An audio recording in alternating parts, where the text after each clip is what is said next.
करने के तरीके, उसकी आनंद की एक अलग प्रकार की अवस्था है। आज इस अवसर पर माननीय मंत्री श्रीमान इंदर सिंह जी परमार, उच्च शिक्षा मंत्री, हमारे सुयोग्य मंत्री लगातार अपना काम करते रहते हैं। यहाँ संगठन मंत्री भी जो वर्षों से संबंध रहा उनका, हम सबके मार्गदर्शक और श्रेष्ठ प्रचारक और हमारे भारतीय जनता पार्टी के अखिल भारतीय अधिकारी, हमारे अपने प्रभारी माननीय शिव प्रकाश जी भाई साहब, आपका भी स्वागत अभिनंदन है हमारे बीच। ऐसे सारे अच्छे कामों में आपका सदैव आशीर्वाद मिलता है। मेरे विशेष निवेदन पे आप आए, आमतौर पर आप इन सारी बातों से, सरकारी व्यवस्थाओं से, लेकिन वो इस बात के लिए जाने जाते हैं कि हमारी सरकार चलाने की दृष्टि तो सरकारी सामान्य विभागों की होना चाहिए, लेकिन सरकार की दृष्टि से हमारी जड़ों को जुड़ने का भी मौका मिलना चाहिए। हमारी सनातन संस्कृति सहित ऐसी श्रेष्ठ परंपराओं को पुनर्जीवित करना चाहिए। आज के इस अवसर पर माननीय सांसद श्रीमान अनिल फिरोजिया जी, जो लगातार ऐसे अच्छे काम में सहयोग करते हैं, माननीय विधायक श्रीमान नीलजन कालूहेड़ा जी, आपका भी अभिनंदन। ये आपके उत्तर की विधानसभा का बहुत बड़ा एक नया सौगात मिला है, जोरदार अभिनंदन करो अनिल जी।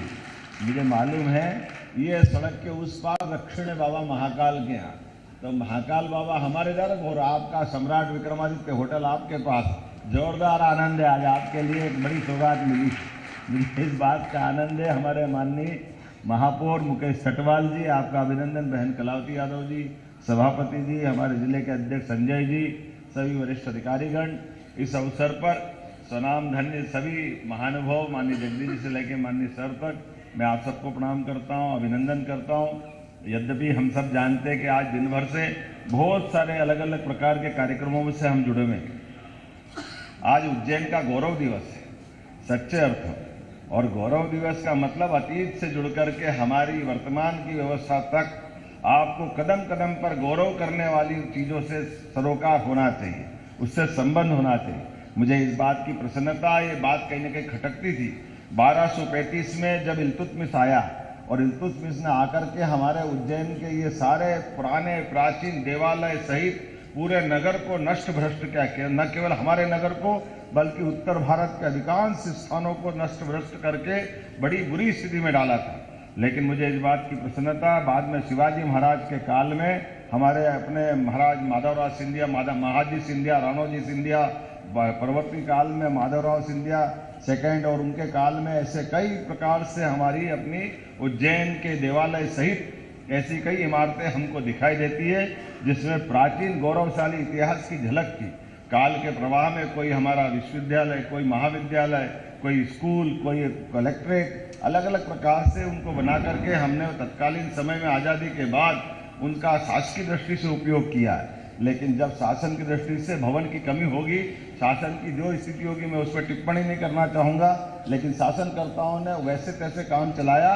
लेकिन जब यशस्वी प्रधानमंत्री के नेतृत्व में आज ये समय आया है कि हाँ, हम अपनी विरासत पे भी गर्व करें और विकास के भी पैमाने बड़े बड़े खोलें, मुझे इस बात की प्रसन्नता है। हमने अपने इस विद्यालय को बहुत अच्छे भवन में पहुंचाया है, और यहाँ गौरवशाली आज इतना बड़ा भव्य भवन, जिसमें हमारा वो महाराजा विक्रमादित्य काल का इतिहास ऐसा लगता जीवंत हो रहा है। और कितना अच्छा लगेगा सुनकर के, कोई आदमी कहेगा कि मैं विक्रमादित्य होटल हेरिटेज में रुकूंगा और मुझे मिलने, सोने, आराम करने के लिए विक्रमादित्य का कक्ष मिलेगा, जिसको महाराजा स्वीट्स बोला। अरे आनंद आ जाएगा। क्या उस दौर की कल्पना करेगा कि उस काल में क्या होता होगा। मैं मान के चलता हूँ AI का जमाना है। जब आपने कहा कि स्विच को भी आवाज़ देंगे तो वो लाइट बंद हो जाएगी, अपने आवाज़ देंगे तो पर्दा खुल जाएगा। मुझे लगा कि बेताल का जमाना आ गया विक्रमादित्य के।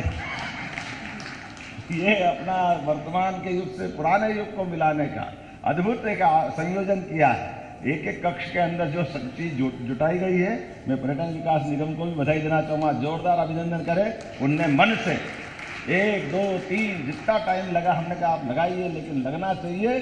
जब हम विक्रमादित्य की बात करते हैं तो ये हेरिटेज प्रॉपर्टी अपनी भारत की सबसे अच्छी प्रॉपर्टी में से एक बने, इस तरह का प्रबंधन करने का प्रयास किया, और होना भी चाहिए। बाबा महाकाल के प्रांगण में, जब बाबा महाकाल के यहाँ पे बड़ा आनंद है। बाबा महाकाल अद्भुत देवता है, भूत प्रेत से लेके राजा महाराजा सम्राट सबको समदृष्टि से देखने वाले कोई देवता अगर है तो देवादिदेव महादेव महाकाल बाबा है। इसलिए उनके यहाँ तो सब प्रकार के लोग आते हैं। वही अपने जैसे जैसी अपनी कपाल भाल जैसा जिसको तिलक लगाना, बाबा सबको मौका देते हैं। ऐसे में हम सबके लिए बाबा महाकाल के पास ऐसी भव्य स्थान बनने से हमारे सभी स्वनाम धन्य जिनको अपनी सरकारी भाषा में वीवीआईपी की श्रेणी हम देते हैं, उनके लिए रुकने का ये बहुत सुंदर प्रबंधन हुआ। और वीवीआईपी के साथ कॉमन लोगों के लिए भी 3 प्रकार के रेस्टोरेंट, और क्या कल्पना की है, ऊपर कैलाश पर्वत के समान, क्या ऊपर का भी हमारे सबके बीच में प्रसादी का इंतजाम वही किया था, और बीच में महाराज वाला जो हमको एहसास कराता है पुराने अंतरंग से, और नीचे का कॉमन रेस्टोरेंट जिसमें सब प्रकार के लोग आ सकते हैं। तो मैं उम्मीद करता हूं कि ये हेरिटेज प्रॉपर्टी न केवल आज अपने इस विक्रम उत्सव के दिन गुड़ी पड़वा को सार्थक कर रही है, विक्रम संवत 2082 सिद्धार्थ नाम संवत्सर निश्चित रूप से फलदायी होगा, शुभदायी होगा। मेरी अपनी ओर से पुनः आप सबका अभिनंदन, स्वागत, बहुत बहुत धन्यवाद। बहुत बहुत धन्यवाद माननीय मुख्यमंत्री जी, आपकी दिव्य सोच से, उच्च विचारों से निश्चित ही मध्य प्रदेश नई ऊंचाइयां छुएगा।